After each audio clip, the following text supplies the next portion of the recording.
L'homme ne vivra pas de pain seulement, mais de toute parole qui sort de la bouche de Dieu.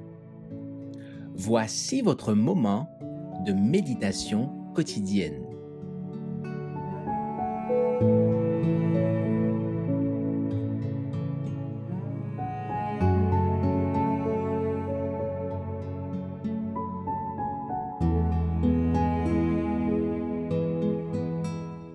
Le poids de chaque acte, le 24 août.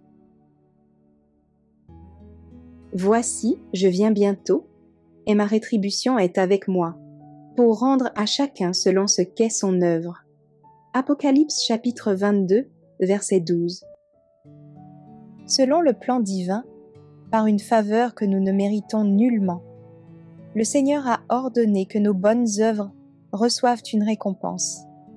C'est uniquement par les mérites du Christ que nous sommes acceptés devant lui, et nos actes de bonté, nos gestes charitables ne sont que les fruits de la foi. Cependant, puisque les hommes doivent être récompensés selon leurs œuvres, nous recevrons des bénédictions pour de tels actes. Nos œuvres en elles-mêmes et par elles-mêmes n'ont aucun mérite.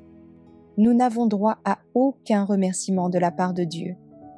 Nous n'avons fait que ce qu'il était en notre devoir de faire, et nous n'aurions pas pu l'accomplir par les seules forces de notre nature pécheresse.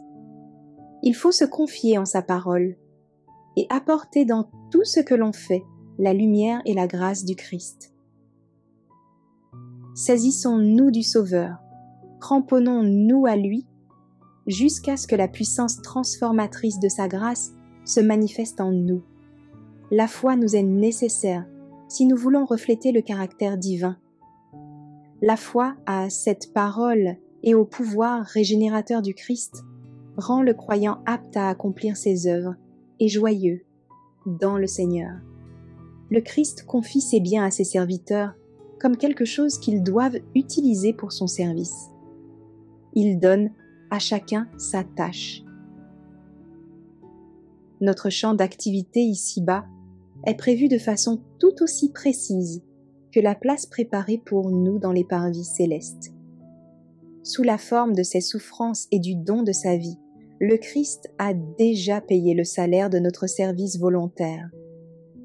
Il est venu dans le monde pour nous montrer comment et dans quel esprit il faut travailler.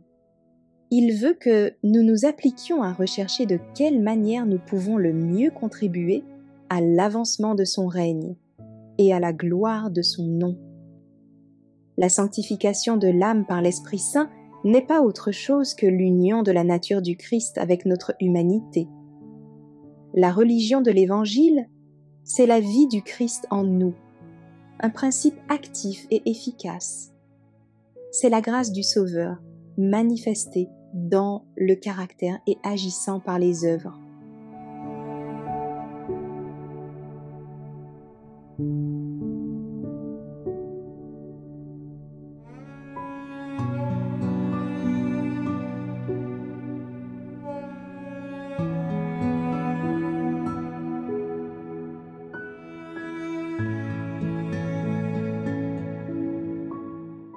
Merci d'avoir écouté cette présentation.